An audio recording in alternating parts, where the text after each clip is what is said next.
what's up, friends? Mike Myers here with the Songwriting for Guitar podcast, episode number 6, Aaron Sprinkle. Now, Aaron is a fantastic producer, songwriter, artist. He's like a jack of all trades, and he's worked with bands like Anne Berlin, Acceptance, One Republic, and we just kind of talk about his process, his journey of being a songwriter, moving to Nashville, and what it was like getting into that scene, and how he's kind of matured as a producer, his process, and we talk about that, his new record, everything in episode number 6, so let's just dive into it. Aaron Sprinkle.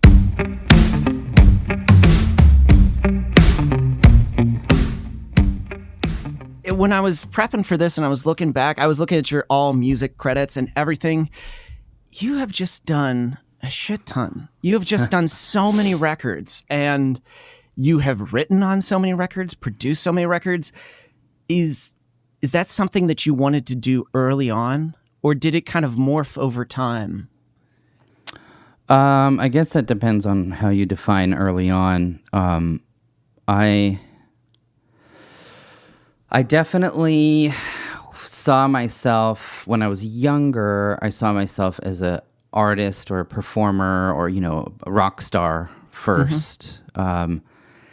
And I learned to record and produce music and even write music as a means to that end. And then pretty quickly, though, like before I was 20, it was apparent that the only thing I was doing musically that was actually generating any income was producing other people's music.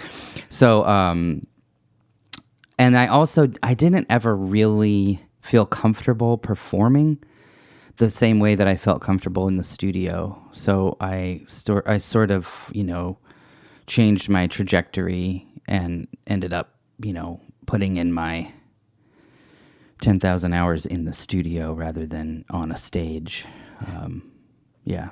Did you find that someone, as they were kind of watching your bubble, kind of go to you almost like, you're really good at this. Like this thing right here, you need to be doing this more. Well, yeah. I mean, I don't remember specifically having those kind of interactions, but it was just a really wide path, for lack of a better word. Like, when I was young, I was doing demos with bands that were, local to me in Seattle, and a lot of them ended up getting signed. One of them even got signed. MXPX was one of the bands that I kind of found when I was young, and I got them signed to Tooth and Nail, and and then I ended up producing their album, when they got signed, and some of that kind of stuff was happening, and it just sort of happened. It just sort of snowballed and kept going, and I just kind of went with it because it felt natural and good and fulfilling and all that stuff. I was going to say, yeah, was it something when you started producing, that feeling of like, I really enjoy this? Like, this is the thing that the sonic landscape, working with bands, seeing what they're doing, and just being part of that process was, this is what I'm meant to do. And I love every second of it. Yeah, definitely. It's really hard to explain for me, but it was a thing where helping people realize, their vision and coming alongside them, and then actually having something to show for it that was then mass produced and, taken out into the world and could give that, maybe, give somebody that emotional response that is what drew me to making, recorded songs in the first place. Feeling like a part of something bigger than yourself. You know what I mean? Yeah, it's very, it's addicting. It's like, it's something that I've been chasing for a long time. I still do every day, pretty much. You see, I like that because you said chasing, because it feels like chasing it's never that you fully get there, but it's just like you're constantly going after it. Like you never reach that point. Do you feel like, was there ever a point where you felt like that was the mountaintop? Like you were like, I'm there? Or does it feel like it's just this as Aaron grows and changes, the path kind of winds a little bit and you just kind of follow it. Yeah, I guess when I was younger, I used to think that there was an apex, but I don't believe that exists. I don't think there is a destination, and that's not just in music, but it's about. It's been such a roller coaster of a journey for me emotionally and logistically, but. I used to have sort of an idea of what it would look like to have made it or whatever. And that had to change, and it's funny because I don't remember exactly when it changed, but I remember there being a moment where I looked back and saw that I had done a bunch of the stuff that I thought would make me feel like I had made it. And I'd never felt that way. I never felt any closer to the top of anything. And that was like definitely part of growth. It's a growth thing, but it's more about loving the journey, for using a super cliche thing. Like I've gotten into running in the last year, and running is one of those things that has helped me change that mindset to where being in the process is the destination. There isn't some goal. Finishing is a goal when it comes to running, but finishing without being injured or whatever is kind of my goal in running. I ran an ultra marathon earlier this year, and it was just. Once I was done, I was like, okay, when can I run again? It wasn't like I did it, now I don't have to do that again. You know what I mean? Mm-hmm. Yeah. And that was like a really broken conditioning that I was kind of somehow was planted in my head, that there was some goal you got to and then you don't have to do anything anymore. But the reason I make songs and do music is because I can't not. So getting the destination kind of mindset out of my head is a huge thing. And then also scaling expectations is a huge part of this for me too. Like my expectations were so high for myself before, and so like almost like lottery mindset, that I was just setting myself up to be disappointed in myself. That's the only thing I was doing.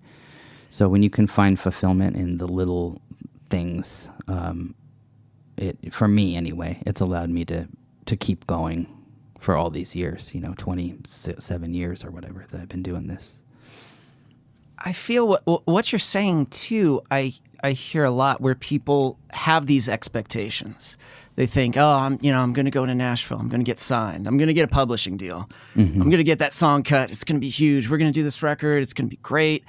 And then even if they get there, or if they're doing that thing, it's almost like they kind of feel a little hollow. Like it's just like there's nothing there. It's almost like they're a cardboard cutout. You could just like that dream or that vision, they kind of flick it and it's like, oh, there's nothing. Or sometimes they get to the top or whatever top may look to them, and there's nothing. They don't feel anything. Yeah. I used to really struggle with this on both sides. I remember I was in therapy once, and I was trying to explain this to my therapist, and he's like, he was like, pick someone that you see as someone that has made it, in your mind, like someone that you want to be where they are. And he said, do you really think they feel any differently than you do right now about anything? And that thought experiment was really powerful to me. I was like, I guess not, probably. You know what I mean? Like, yeah. But when I moved out to Tennessee 8 years ago, there was such a huge shift happening in the music industry, and my sort of like business model and revenue stream had completely basically stopped almost. And I had so many cuts on records over the years that I decided to, come out here and focus on that. And about 8,000 other people did that same year. And it was really difficult. It was really hard emotionally because I had these really unreasonable expectations for what was going to happen out here. And it didn't happen.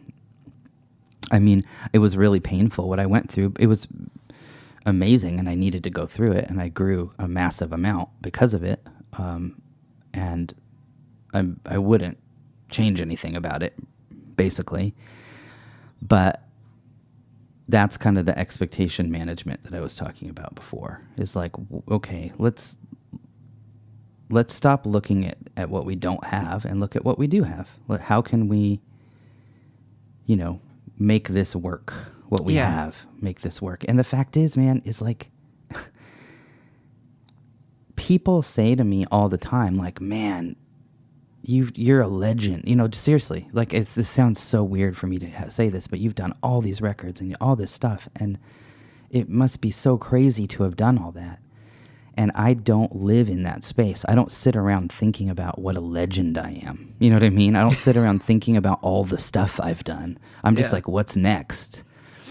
Do you feel that's because you're in a spot now? Or I feel like when you get into a point where you can not think about things that you've done, and, it was interesting. I was talking to Mike Maines. We were talking about this, like being in the now. Mm-hmm. Do you feel like that spot of how you feel as Aaron now, that you like how Aaron is? If we were talking in the third person, just like how you are right now, that is helping you live into that process of delving in creativity and songwriting and being excited and just like focused on what's the next thing, and not like, I did all these records, and probably some of those records, the budgets were probably crazy. And now the spot where you are, you're like, but where I am now, this is me. And I like it. Yeah. I mean, the like it part has taken me a long time to get to where I can even start to consider that. But I've always sort of been in the now, to probably a fault. I used to, when I had the studio in Seattle with Brandon Ebel, he and I basically had a studio together. I mean, he owned it, but he basically built it for me to make records in for Tooth and Nail. And I would just work, 16 hours a day, 7 days a week, and with, just band after band rolling through. And I wasn't really thinking much about what had just happened or what was going to happen. I was just sort of like, what can we do today kind of a thing. But I got really burnt out on that, and then I sort of had one of those reevaluating everything moments that took about 4 years. And I'm just starting to get to where I even am comfortable with the concept of liking who I am. So much of why I had trouble with stuff was because I felt so not good enough. Like, even with millions of records that I produced, sold, and all this stuff, I wasn't, that didn't help me feel better about myself. I always felt like I was not quite living up to what I should be, or what people thought would be cool or good or enough or whatever. That, I guess people call it imposter syndrome now, but it's really common. I honestly have never really met an artist that I liked that didn't struggle with this. But yeah, just slowing down and being grateful. Kind of, I mean, honestly, if you want to look at it from a numbers game, I did peak already. The mid 2000s, or whatever, was the peak. That was when the records that I was doing were selling a lot, and I was doing cool stuff, and that is gone, and that will never happen again. And I'm grateful for that, because it allowed me to really look at, like, okay, why, the why is the most important, not the what, the who, and the where, but the why. And so that, I'm grateful for that. If you look at the records that you've done and the things that you've done prior to that, where you said kind of like that reevaluation process, do you feel there was restriction, especially working in, a predominantly like Christian demographic? Do you feel that there was just like some areas where it was like, oh, this is as far as you can go? you have to work in these parameters. Yeah, I mean, definitely. That has definitely affected things that I did in the past. I was always kind of pushing against that. And, I hate to say that I was like the rebel, but I was. And I didn't really care about that, other than I didn't want to sabotage anybody's career if they were trying to make it work there. But I always kind of thought that stuff was stupid. So, but it did affect it. And in hindsight, now that, my circumstances have changed and even my faith has completely changed, I have more awareness of how much it did affect and restrict. And even like the conflict of feeling like I kind of had to play a game, but I didn't believe in the game, probably affected it more than anything. But yeah, I mean, but I try to not look at stuff like that as a negative, but just part of my story and it makes me who I am and makes me potentially more helpful to other people. With your workflow now, you're saying back in the day, working 16 hours and just like constantly going and going and going, there's a point where there's a burnout where eventually you realize that the well that you have, there's nothing to pull from because it's dry. Yeah. How is like your workflow now because I feel like even if you have a couple burnouts, sometimes I was still in the habit of just working all the time, probably not to the extent that you are, but to the extent where it was just like, ugh, like I feel like there are days where you're just like, I can't do anything. Yeah. How is your workflow now? And how are you cognizant of, okay, these are the limitations and things I need to set to keep myself the workflow good, but also my health good? Yeah, that's a great question and a great topic. I think I've been through a bunch of burnouts and a bunch of growth and evolution of the concept of what you're talking about. But basically, I believe for me that, and I'm just starting to become really aware of the spaces that I kind of, reside in. And there is a space that I reside in where there is no point in me trying to do anything productive, creatively. If I'm feeling it's hard to describe, but I know if I'm feeling a certain way, that there's just no point. It's not like we just got to push through. So I literally just walk away in those moments. And this even years ago, towards the end of my Seattle career, I would tell bands at the beginning, I had a little bit of awareness about this, and at the beginning of an album, I would say, hey guys, I have kind of like ADD stuff, kind of. I don't know exactly how to describe it, but if I'm like all of a sudden on YouTube and we're watching videos, that's just part of my process. You're just going to have to go with that.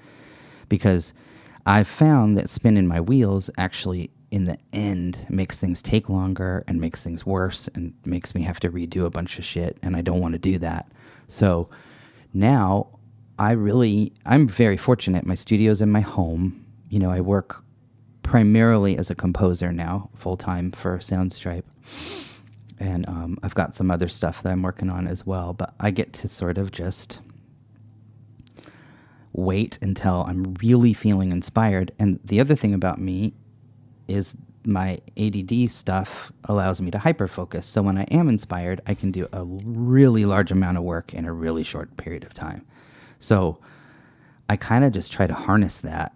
And then if I'm not feeling it, I'm, hanging out with my kid or running or making food or folding laundry or doing whatever, I can do with this lockdown business that's happening right now. So it's really just being aware of those moments. Like for me, for some people it might be pushing through, and that might work for you, but that doesn't work for me, I've found. And then I've also found over the years that, which is so weird because I used to be the opposite of a morning person, but I get by far the most done in the early hours of the day. Like right? almost by about noon, I'm about done. I'm a believer of that right now because I used to think like, oh, the late hours. But I realized that's where it was like the worst. Like I would wake up in the morning and just be like, that is awful. I have to retrack all of that. That was it is just like, oh, it's almost like, sleepy drunk me recorded all of this. And then suddenly it's like coherent, like able to stay with a metronome me in the morning was like, that's way better. Yeah. Do you think maybe that's like I feel like more and more I hear this of people like I wasn't a morning person, but now I am. It's almost like the rhythm of flow of the day, like the sun comes up and our body's kind of like, hey, now's the time. And suddenly these wee hours of the evening are just like, it's like, go to bed. Yeah, I think for me, there's a lot of different things going on with it. Is I'm older and I'm sober. I'm a sober alcoholic, so not drinking. I don't smoke anymore. I don't vape anymore, which is how I stopped smoking. But I vaped for years, and I'm more aware of sort of taking care of myself physically, and I'm just more clear-headed in the morning than I used to be. I'm not like trying to recover from all the shit I did to my body the day before, Yeah. So there's that, but then there's also this thing that I read. I've read about it in multiple places. Very briefly, I'm not by no means an expert, but there's sort of this like time before your brain is fully awake that you can make way cooler creative decisions really early in the morning. And also, there's also this concept that you basically you have a quota of critical decisions you can make in a day, and you kind of use them up quickly. And then there's just also the fact that my ears just get tired too. I can't really hear stuff the same way after a certain hour of the day either. I can't make any critical decisions on a lot of levels. I don't really know why any of it, these are all just theories, but it seems to be working better for me in general. There's still times where I stay up till 4 working on something because I'm feeling so inspired, but that used to be the norm, and now it's definitely the exception.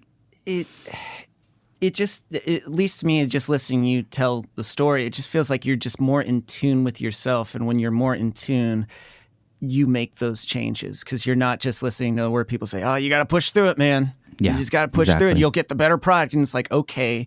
And for people listening, it's probably like there's some out there that have been told, oh, you got to push through it. You got to do this. And they're doing this. And they're like, I don't feel any better. And it's not getting better.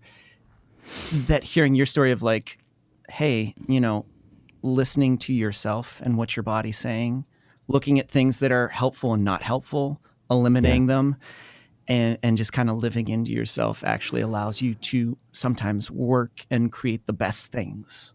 Yeah, and so much of it for me is just taking fear out of the equation too, because so much of that desire to push through or, do this or got to make this work is fear-based. I'm afraid that I'm not going to write anything that cool again. So I got to make it work, and I've found for me, I've been writing so much since I've been doing this job for the last couple years, and I'm writing, I'm writing a new solo record right now and recording it. And, what I write, vocals are the thing that I write first on a song always, like, or kind of in conjunction with just a chord progression.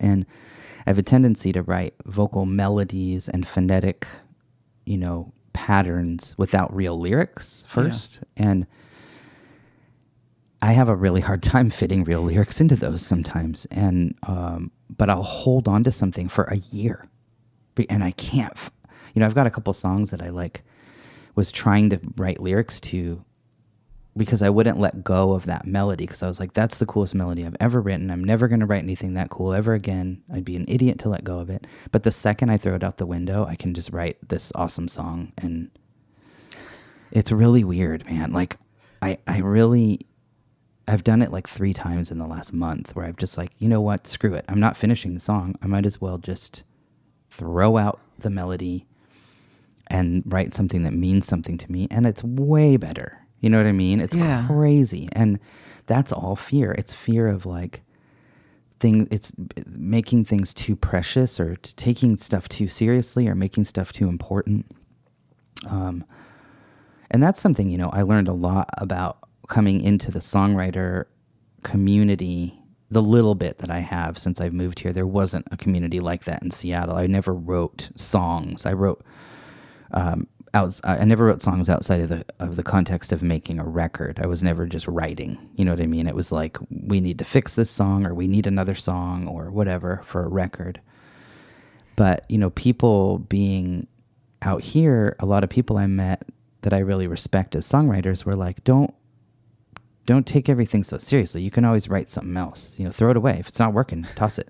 You know, do something else. And it's really the opposite of the mindset I came from. You know, bands are so precious about every little thing that they touch and write and think of. And it's like, this is really important to me. And, you know, and I understand that as an artist. I completely get that. But there's got to be a balance between the two things, or you're never going to finish anything, at least in my experience. Did you have some bands that, like, you know, you had an idea, you knew it was good, you knew what needed to improve, yet it's almost like what you're saying with your creativity, once you let go and you opened your hands and you weren't clenching so tightly to like, this is what it is, to, well, maybe it's not. That's when it's transformed. You were like, oh shit, this is what it needs to be. Where some bands are the fists so tight that they were just like, no, this is how it is. And you were like, well, you know what? How do you stay focused in that without checking out, being like, fine, but okay. It's really hard. And I'll say this. So there's been a lot of times where that's happened. And I honestly can't really care about their song after that. And I know that sounds awful, but it takes a lot for me to care about it anymore. If I feel really strongly about something and then feel pushback, sometimes it's not a huge deal and I can let it go. And then other times I was wrong. There's been multiple times where I was like, this is how we need to do it. And they're like reluctant and they do it. And then, you know, we realize, nope, that was you were wrong. It was actually right before. I had that happen a couple years ago with a band where I pushed them to basically redo a song. And one of the guys was with me. And we went and we worked on this whole other version of this song. But they were like, but we're going to keep the original. And I was like, okay. And I felt so strongly about it. And in the end, it's not that the one I did was bad, but in the end, when I had some time away from it, you know, they used the original on the album, and I was really pissed. And I was like, but then when I listened to the album, I was like, oh, damn it, they were 100% right. 100%. I was totally pushing them in a direction that just didn't work for them. Not that it was bad in and of itself. But yeah, I mean, that's the beauty of making records and creating with people, is all that stuff is just part of the coolness of this. But I did have a problem a lot of times with artists who I didn't really even like their music that much in the first place. And then when I would try to do something and felt passionate about it and I would get pushback, then I really didn't care anymore. Which sounds terrible, but I'm just being honest. But towards the kind of back half of that kind of long run I had, what I would do is purposefully surround myself with people that weren't going to push back. And not because I was a snob, but because I basically would tell people up front when we were talking, I would be like, look, I thrive in the environment where I can voice any idea and I can pick up the guitar and play the part and write the vocal melody or the lyric or anything like I'm in your band. And if you're not comfortable with that, I'm not the guy to make your record. And so I would sort of vet projects like that, you know, and even at the beginning of a record, I would kind of have a little spiel that I would give them about, like, you know, we're here for the same reason. We're all trying to make an awesome record. I'm not trying to steal your thunder. I honestly don't even care about the credit. I just want it to be awesome. And I want to feel free to express where I feel like the song is taking me. And if I feel stifled in that way, you're not going to get my best work. And so, you know, that's kind of where it ended up. And I still kind of work that way with people. But it makes sense because then you're fully engaged and you're excited about the project. I mean, I don't think a band wants someone or an artist wants someone that's lukewarm about what they're doing. Totally. And feeling like they're just hitting the button and just being like, yeah, I was kind of into you and that was good. I was talking to a student of mine and she was really into the idea of writing with as many people as possible. And she was like, and then she was like, you know what, but you know, some of these ones are just not fun. I'm just not, you know, we're getting a song, but I just don't feel anything. Yeah. And I was just, don't do it then. Just like, just don't, if he's weird, then don't write with it. You know, it's just like, it's one of those things. I feel like at first, once you realize like, if I'm going to produce the best thing possible, not only do I got to feel good, I got to just like love this thing. I need to be fully engaged with it and feel that every ounce of my being is thrown into it so that when it goes out into the world, whatever it does, I can be like, yeah, I'm proud of that thing right there. Absolutely. And such an important element of that type of a work arrangement and relationship is I work best and do my best work when I am in an environment where I can learn from the people I'm working with as well. I am a culmination of all the people that I have worked with over the years, even people that were way younger than me who were doing their first record. I learn from every single person I work with. And when you can't when both parties don't have a mutual respect and a mutual kind of freedom to express their ideas, they can't learn from each other. And that, I mean, that's like one of my favorite things about this is what I learn every time I work with someone else, you know. I learned I can think of all the things. I can think of like specific things that I learned from people, whether it be like tricks or just general attitudes about stuff, and from recording to writing to production to everything, you know. And it's awesome. It's beautiful. It's half the fun of working on a project with someone because you see them do something and you think like, I'm going to do that for like the next 20 songs that I write. Yeah. Because it's just like, you're just like, that's so cool. It's just like, what more and more can you take from it? And now that you're doing, you know, you work with Soundstripe, which is kind of, you know, as you make that switch, it's music licensing and you start to get into that realm of how do you feel of like that, you know, and you've been composing different things. You did, you know, you've done like a hip hop and then you've done rock. Like, how is that in that form of creation to be let loose and be like, cool, go make an instrumental album of these feels? It's really fun for me. I've always wanted an environment like this where I could just sort of like go with what I was really inspired by but there's parameters. In fact, when the job first started, you know, this is the team that I'm on is a small team of just like 8 people that are full-time composers. And it was almost too open when we first started. I was like, no, I need some more parameters here. I can't you can't just like do whatever you want, because then I get to, you know, that problem of like too many choices and then I don't know what to do. And that's just been part of the process of figuring out how this team can best serve the clients of the company, the subscribers. And, but being able to be like, man, I think, you know, a couple months ago, I was like, I think there isn't enough like of that legit lo-fi hip hop stuff. And I really like that stuff. So I'm going to do a whole album of that. I did like 12 songs of it. And it was so fun. And then I was burned on that and I did something else. I did a rock thing and I was burned on that and I did something else. And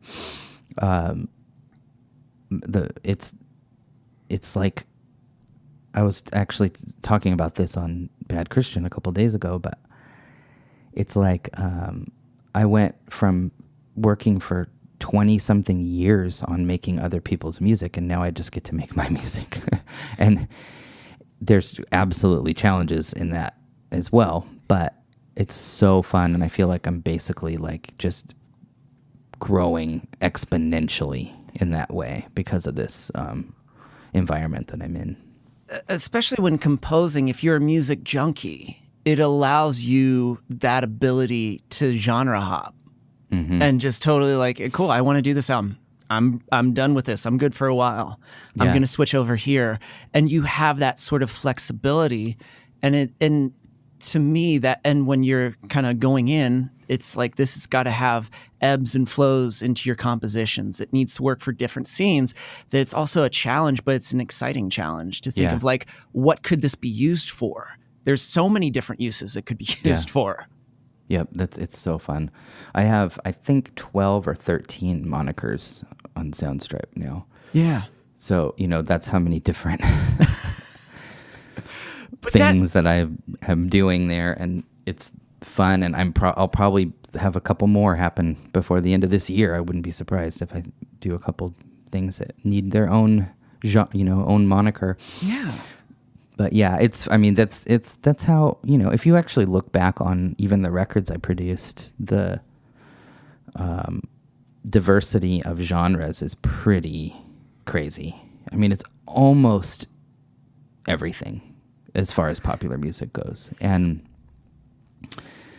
that's just who I am. I mean, even as a kid, I would be listening to The Cure and Otis Redding and the Beatles and Michael Jackson and all that stuff in one day, and that's just how I've always been. People always ask me what kind of music I like, and I say good.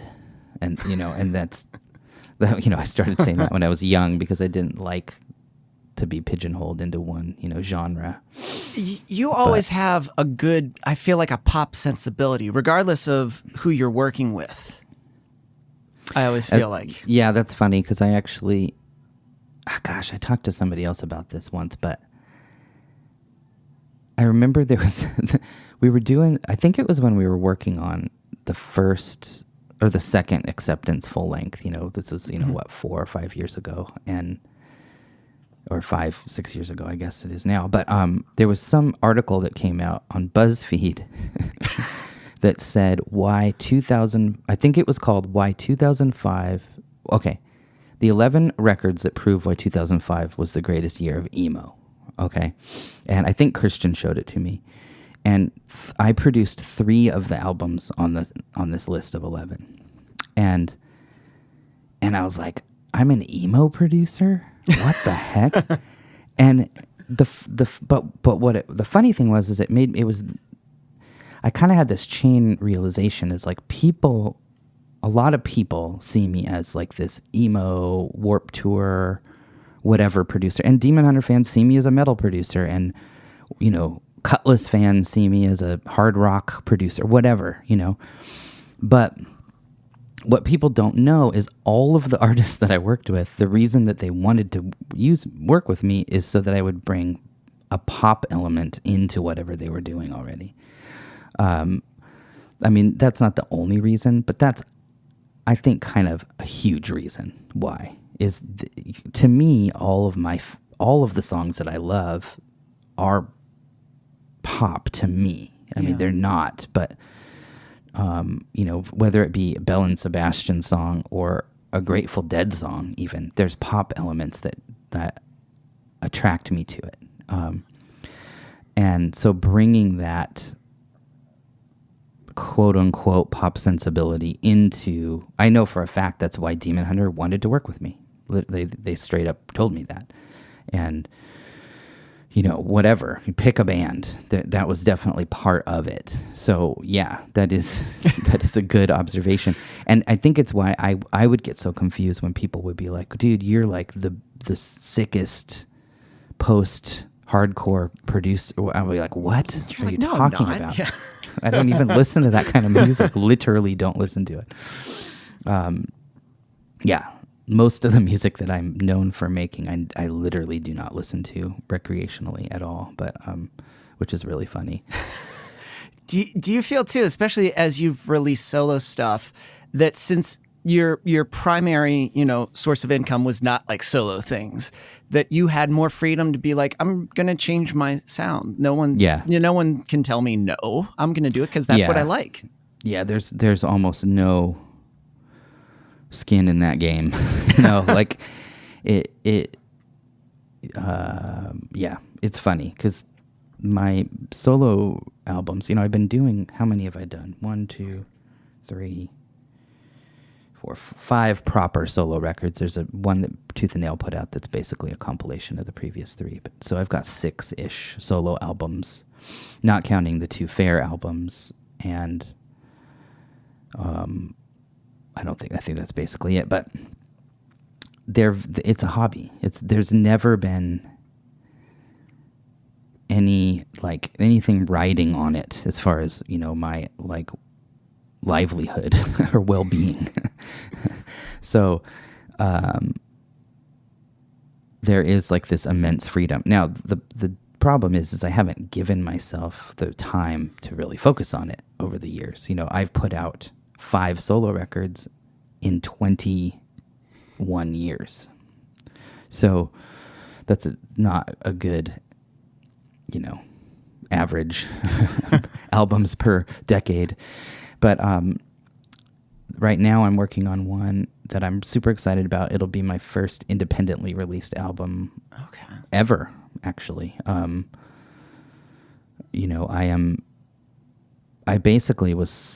was basically continuously signed to a recording and publishing deal since 1993 until about 2 years ago. And so I'm really excited to, give this a shot. And I am completely changing up the style. Like my last 2 records were, 2 records ago was moving more electronic. And then the last one was, I think there was one song that had a guitar track on it. But then this new album is like, there's none of that on it. It's kind of throwback, kind of almost 90s, early 2000s vibe for me, for what at least what I have done in the past. Yeah. That's so good. Like, it's fun. Yeah, and I think that's it. It's fun. I think sometimes people are resisting that. They're like, no, it can't be this. It's got to be like this. But when you embrace what you want to do and you live into it, that is, in the end, the things that you're going to, the output or the thing that you're going to create is going to be your best product. Absolutely. It's, especially 100%. With creation, it's just, it has to be. Because if not, then what's the point? Well, and I literally have never seen any good come of like chasing a hit or a certain type of song or a previous song. I have a song on Spotify from my album Water and Guns, which is from 2013, I believe. It was my second to last Tooth and Nail release. That for some random reason has like 1.2 million streams on Spotify. And I have these weird moments where I'm like, I need to like chase that song. I need to do another song like that or something. But then I have to remind myself that every time I've ever done anything like that in my entire life, at best, I ended up embarrassed. At best. And it just is fruitless. Like I remember like, this is going to sound so name droppy, but it's just true, is this one of the first like long-ish conversations I had with Ryan Tedder. He told me that he believes that authenticity is the number one thing that translates in a song, period. Yeah. Like if it isn't coming from a place of authenticity, no matter how good it is or how crazy that hook is or whatever, people are going to give 2 shits about it. And that, when I was able to apply that to my past and look at the things that I had done that in my sphere had connected with people, Obviously, it's a slightly different sphere than Ryan Tedder's, but it was true. And so I just am holding on to that now. That's my goal, is for people. If I feel like I can believe what I'm hearing, then maybe someone else will. Would you say that, I feel like that piece of advice and that thought is great for an artist or a band that's going, I want to work with a producer. Do you feel like having someone that gels with you on that level too is critical to how the songs turn out? Absolutely critical. I mean, the caveat with this is some of my favorite records that other people have made, I've heard later were like the artist's least favorite record they ever made. So obviously that doesn't go across the board. But in my personal experience, yeah, it's important. And, you know, if and on both sides, I've worked with bands that I tried to make something they weren't, and the results were disastrous. And that was me taking the authenticity of who they were out of the equation, because I was trying to do something that a label would want, or a radio would want, or whatever. And those were mistakes I needed to make, and I believe every producer has made those same mistakes before. But yeah, it is the most liberating piece of advice you'll ever have. Is chasing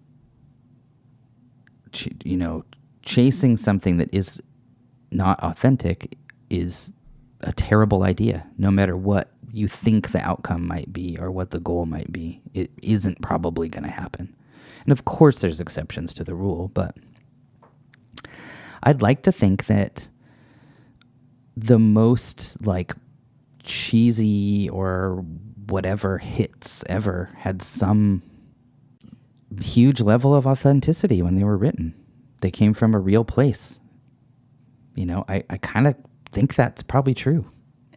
And I feel that aspect of songwriting, as you're saying, a place of authenticity for people that are trying to live, it may sound cliched, but a creative life, or a life that feels fulfilling. It has to have some authenticity. Yep. Because if it doesn't, then it feels very empty. You could have the bright and shiny things, and you could have this, this whatever salary, or if it's not real, and you don't feel like you are living into who you're supposed to be creatively, it feels empty. Yeah, and it's so crazy. There's this book I read last year.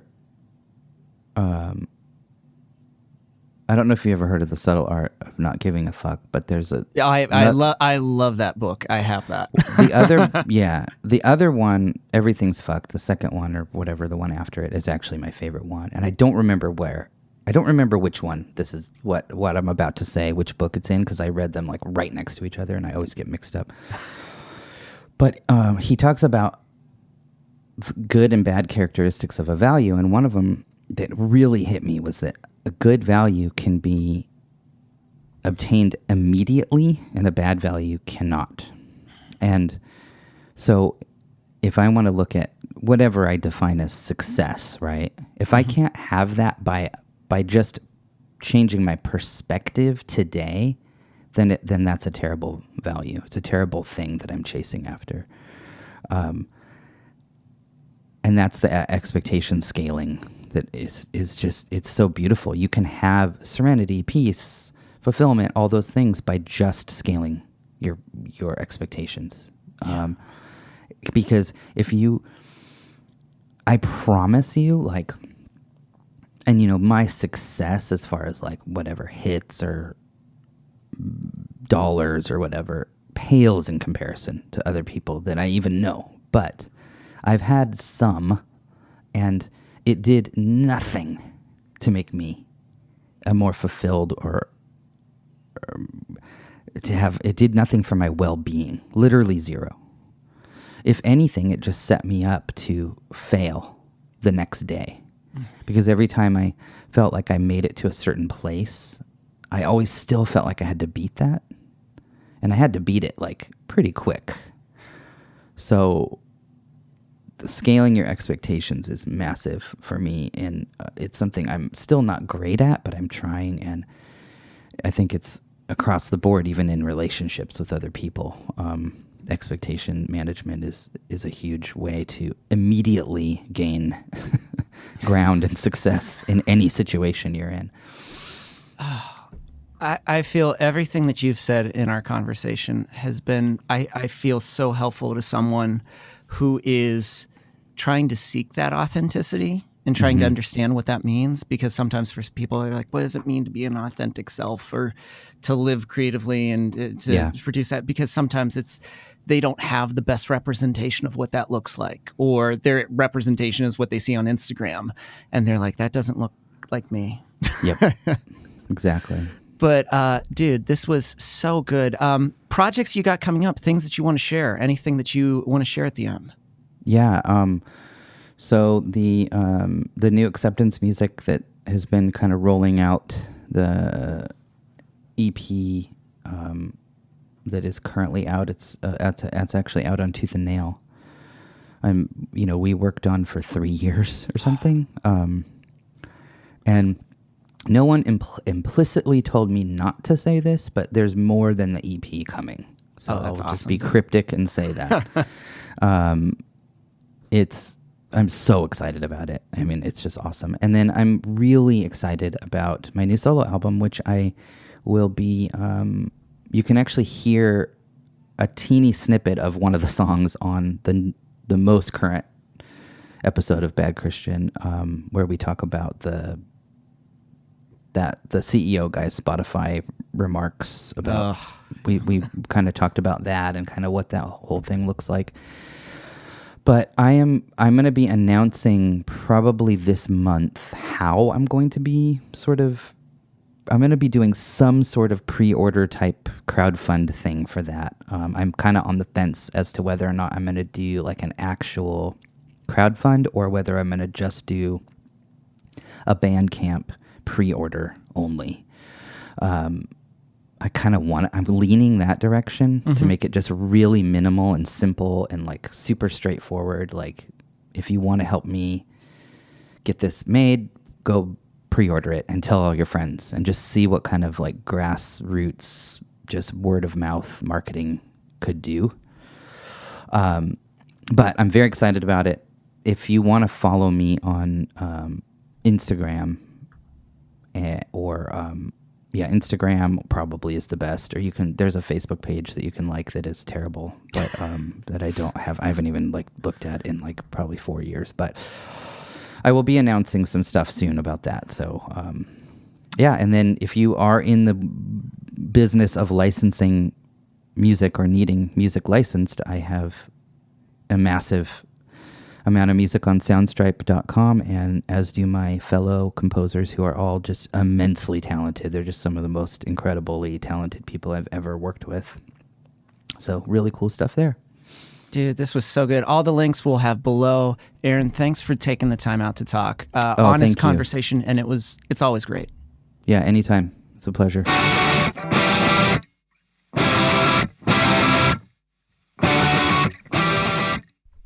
Aaron is such an awesome human being, and we are going to have a clip of one of his new songs at the end of our episode that he's working on that he was so kind to share. I've been listening to it a bunch. It's so good, so we're going to just include a little snippet for you. If you're an artist and you feel like you've got a limited palette, you can only do like 2 things, and you have this generic strumming pattern that you're trying to make work for all 20 songs, you need guidance, you need help, you need to know some steps to take, and that's why I created the Songwriting for Guitar Insiders group.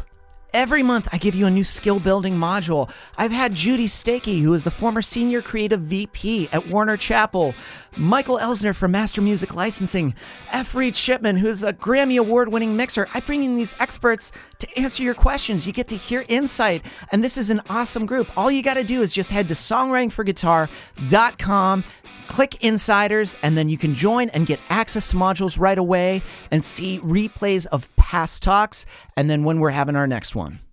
If you like this podcast and the episodes we've been putting out, feel free to head on over to iTunes and give us a stellar review. This episode was edited and produced by the amazing Chris Fafalius. I'm Mike Myers. Until next time.